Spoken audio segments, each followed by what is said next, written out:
¿Qué tal? Saludos, bienvenidos a un nuevo encuentro digital del Grupo Multimedia de Comunicación La Cerca. Hoy toca volver a valorar la situación de nuestros cultivos, del sector ganadero de Castilla-La Mancha, pues tras el paso de este temporal de nieve y hielo que pasaba por gran parte del país durante la semana pasada y cuyos efectos pues todavía están impactando en nuestro campo.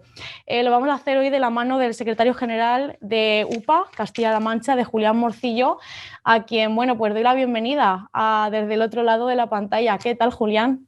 Buenos días. Hola, muy buenos días, muy bien. Encantado de estar con vosotros, aunque sea aquí, a través de la pantalla. Bueno, muy bien. Pues como decía, ¿qué sabemos en estos momentos pues, sobre el impacto, sobre los daños que ha podido ocasionar el temporal en nuestros cultivos y en la ganadería castellano-manchega, Julián? Bueno, yo creo que sí hay que valorar la gran nevada que hemos tenido esta semana en toda España. Lo primero que habría que hacer es valorar las bondades, ¿no? O los aspectos positivos, porque nos estamos centrando en los aspectos negativos y hay que recordar que la nieve es, sobre todo cuando llega en invierno, pues es muy bien recibida por el campo, por la mayoría de nuestros cultivos, por la mayoría de, pues de todo lo que nos afecta a la agricultura, sobre todo de cara a la recarga también de nuestros acuíferos que necesitan de agua, y la nieve y esta nevada tan intensa pues va a dejar mucha agua. Por lo tanto, primero valorar lo positivo, ¿no? Que creo que tiene mucho de positivo. Además, es bueno que el año tenga de todo, tenga frío en invierno para así detener un poco el inicio de la floración y la entrada de nuestras plantaciones a la hora de mover para la primavera, y por lo tanto es una situación que debería ser normal, ¿no? ¿Qué ocurre? Que ha sido una nevada muy intensa, muchos días, y que ha dejado un espesor de nieve en muchos casos por encima del medio metro, ¿no? Estamos viendo en Albacete, en muchos pueblos donde todavía la nieve, después de más de una semana, sigue tapando nuestros campos. El tremendo espesor pues ha hecho estragos en algunas de nuestras explotaciones, en algunas naves, en algunos apriscos del ganado, que se han venido abajo por el peso de esa nieve, causando daños pues a los animales, a los aperos, a la maquinaria que teníamos dentro. Pero como bien digo, pues son situaciones muy excepcionales. Ha causado numerosos problemas a la hora de llegar esos primeros días a la alimentación del ganado. Ha sido muy difícil. Muchas explotaciones lo han pasado realmente mal para poder llegar a darle de comer a los animales. Y aún así, pues todavía tenemos dificultades, ¿no? Mucho de nuestra ganadería, que es en extensivo, pues hoy no puede salir a pastar, no hay pasto y se tiene que seguir cubriendo la alimentación a través de pienso, por lo cual va a encarecer también la alimentación de nuestros animales. Y luego, pues hay que ir valorando, posiblemente haya que esperar todavía, pues los daños que puede haber causado en nuestros cultivos, porque esta nevada además había acompañada de unas temperaturas muy bajas, muy bajas. Llevamos ya mucho tiempo sin recoger esas temperaturas, pues estamos hablando en la provincia de Albacete de menos 21, menos 21 y medio. Esas temperaturas tan bajas en algunos cultivos que pueden ser muy sensibles, como por ejemplo el olivar, pues ya tenemos experiencia de que una nevada muy similar en el año 2005 pues hizo que tuviéramos que cortar muchos olivares de alguna zona de La Mancha muy concreta, ¿no? Entonces, hay que ver también ahora cuando se quite la nieve si ha tenido algún efecto sobre las siembras y valorar los daños, ¿no? Estamos esperando también a que desaparezca la nieve para poder ir valorando los daños.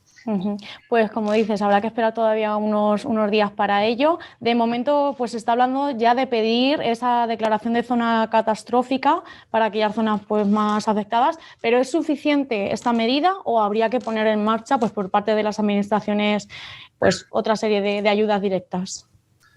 Bueno, nosotros lo vamos a hacer, ¿no? Lo vamos a pedir a las administraciones. De hecho, el jueves nos reunimos con el delegado del Gobierno y también le trasladaremos una visión de la valoración de los daños de nuestra organización y que se pueda ir tramitando esa declaración de zona catastrófica.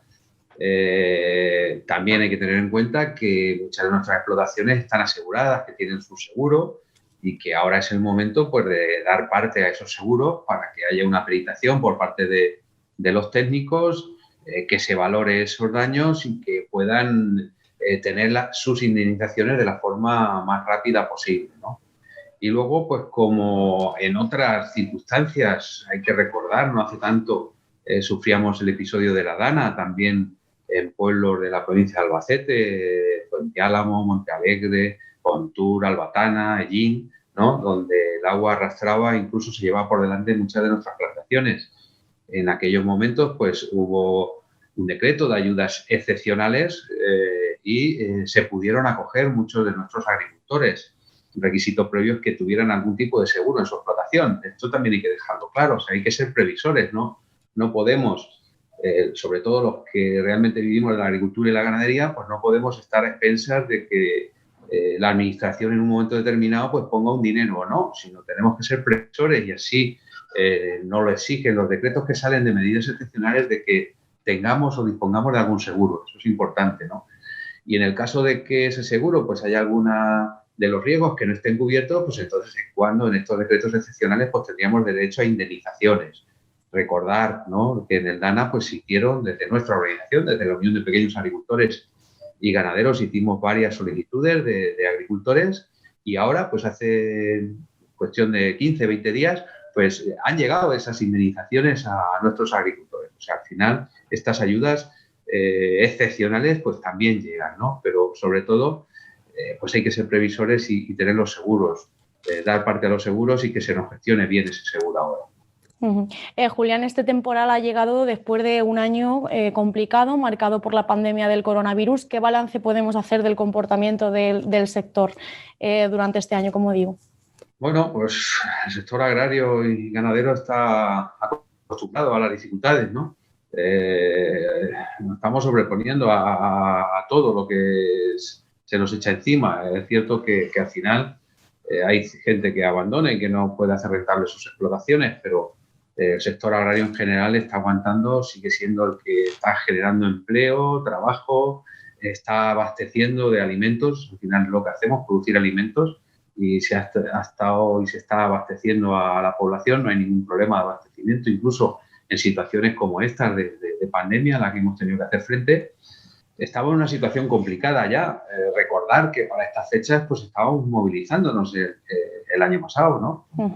Hace justo un año cuando esos agricultores, esas movilizaciones de agricultores al límite, pues recorrían todos los pueblos y todas las ciudades de nuestro país, denunciando pues una falta de precios y al final una falta de la rentabilidad de las explotaciones.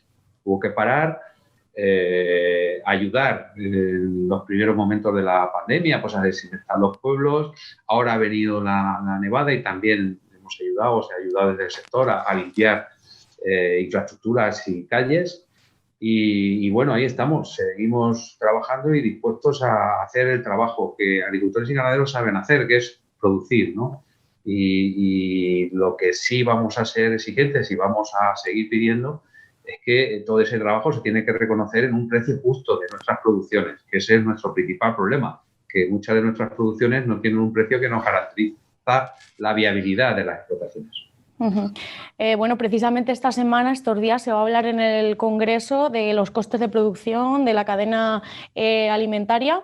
¿Esperan que esto se pueda conseguir finalmente, pues para conseguir lo que acaba de decir? Bueno, fruto de aquellas movilizaciones, pues se aprobó un decreto, ¿no? Un decreto que modificaba la ley de la cadena agroalimentaria. Un decreto que por primera vez, ¿no?, la ley de la cadena ya decía que cuando entregábamos nuestro producto pues teníamos que tener un contrato, que en ese contrato tenía que aparecer un precio cierto, pero por primera vez además era obligatorio que en ese contrato se recogiera expresamente que se nos cubrían los costes de producción, ¿no?, con el precio al que vendíamos nuestro producto. Ese Real Decreto pues hace poco ya pasó a su trámite reglamentario y ya es una ley. Y precisamente en estos momentos pues también se está debatiendo en el Congreso la transposición de la Ley de Prácticas Desleales, ¿no?, de la Directiva Europea de Prácticas Desleales, que creemos que va a venir a reforzar incluso esa ley. Nosotros lo que vamos a hacer ahora es exigente, ya que tenemos una ley que nos dice que se nos tienen que garantizar los costes de producción, pues vamos a ver, le vamos a pasar la prueba del algodón a la ley y vamos a ver si realmente es efectiva y la ley cumple con su objetivo, ¿no? Y bueno, antes de...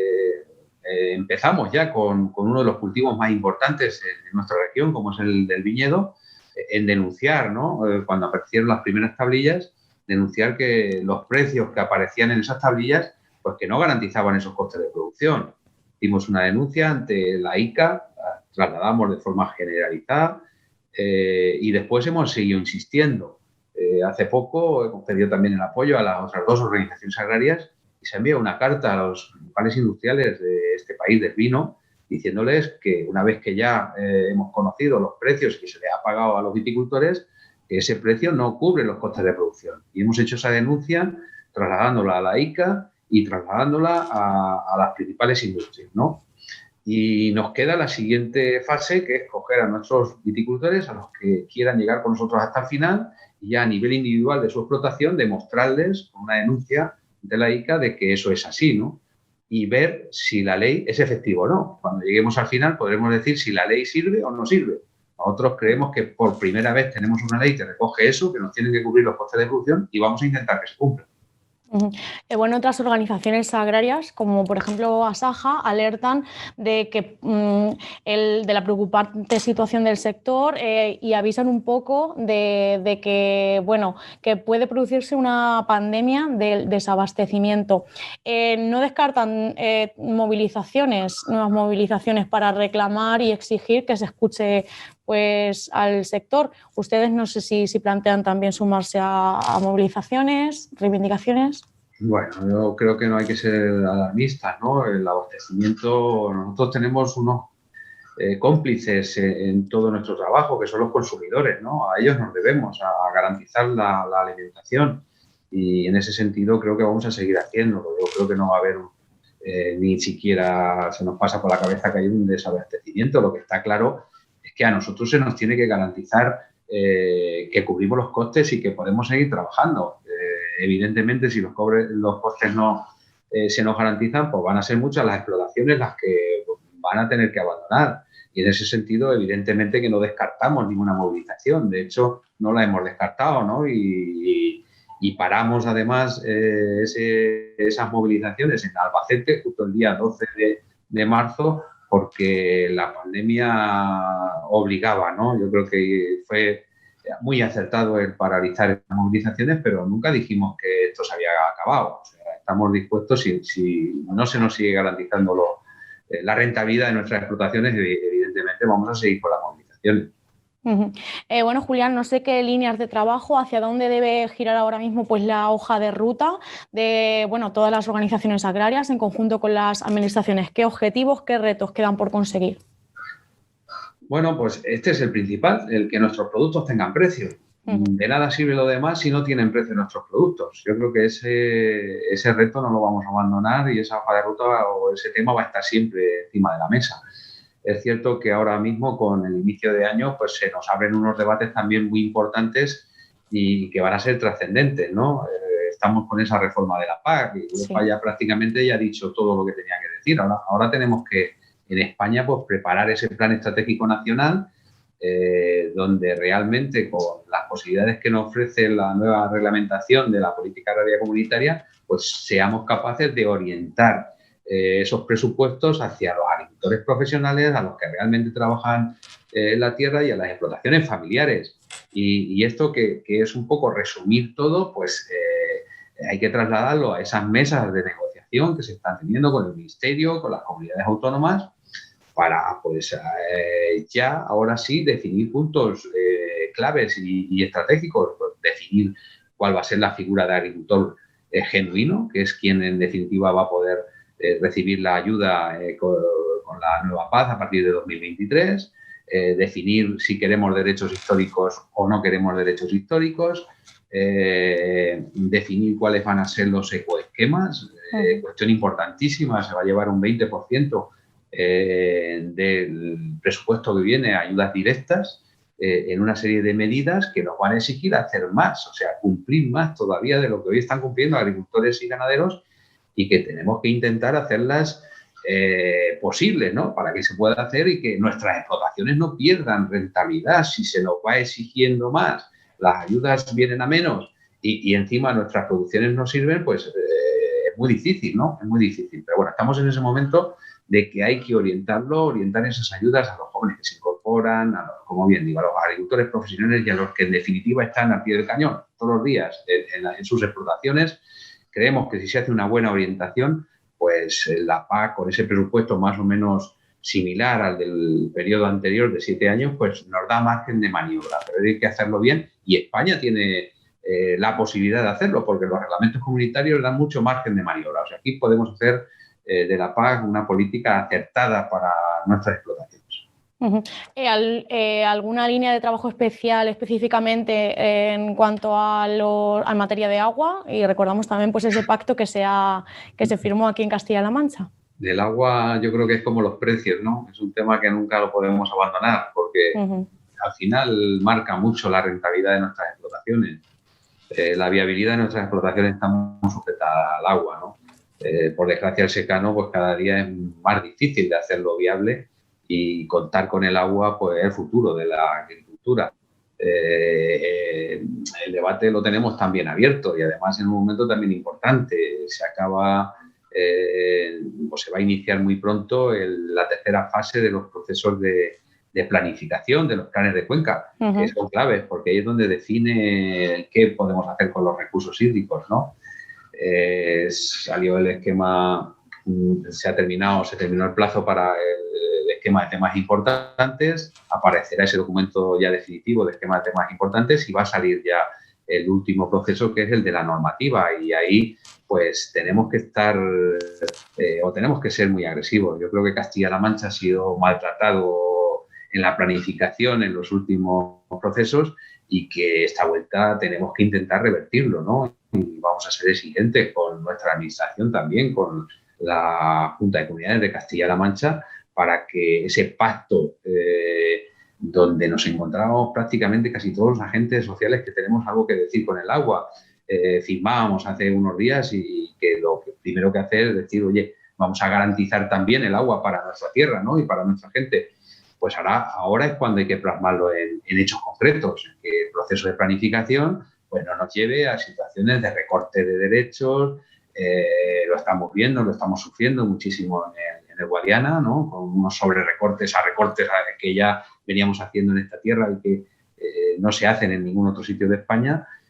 Y creo que el proceso de planificación puede ser un punto clave para revertir esa situación, ¿no? Por lo tanto, vamos a estar muy atentos. Bueno, el 2021 va a ser un año muy complicado a nivel de crisis económica. No sé qué previsiones tenemos aquí en Castilla-La Mancha para este sector, que es uno de los más importantes.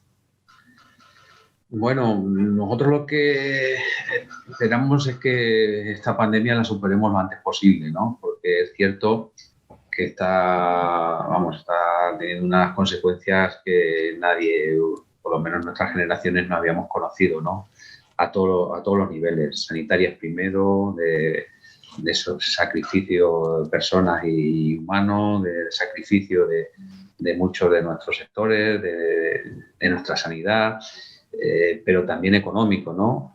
Ahora estamos prácticamente en un confinamiento muy parecido al que tuvimos al principio de la pandemia. Nuestra economía está sufriendo mucho, la hostelería, el turismo,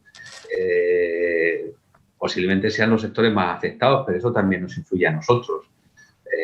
Mucho de nuestra producción va ahí, va a la hostelería, va al turismo. Si no hay salida, pues tenemos problemas como los tuvimos al principio, por ejemplo, el tema de los corderos, o lo estamos teniendo en el sector del vino. Por lo tanto, yo creo que lo importante es que salgamos de la pandemia lo antes posible y que el sector agrario va a estar ahí, como ha estado y como creo que va a estar en el futuro. En Castilla-La Mancha más, si me apuras, que en otras regiones. Aquí representa el 16% del Producto Interior Bruto. Es que no es solo garantizar la alimentación, es que es garantizar en muchos casos la supervivencia de nuestros pueblos y la actividad económica. En una región como esta, por lo tanto, yo pienso que el sector agrario va a seguir ahí. ¿Se puede lanzar entonces un mensaje de optimismo, esperanza a todos esos agricultores y ganaderos que nos estén viendo?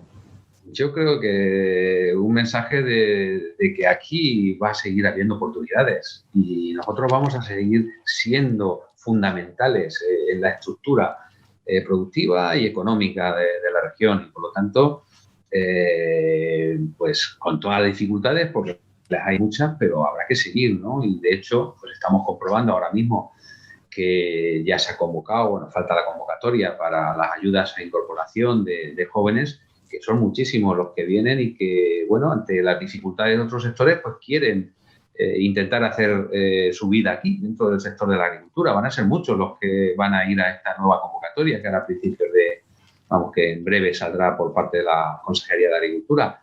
Son muchos, como digo, jóvenes que quieren hacer de la agricultura su forma de vida. Pues Julián Morcillo, secretario general de UPA Castilla-La Mancha, muchísimas gracias por haber estado con nosotros. Muchas gracias a vosotros y un saludo. Muy bien. Y a ustedes, a nuestros seguidores, gracias un día más por seguir toda la información que les ofrecemos desde el Grupo Multimedia de Comunicación La Cerca. Hasta la próxima y gracias, como digo.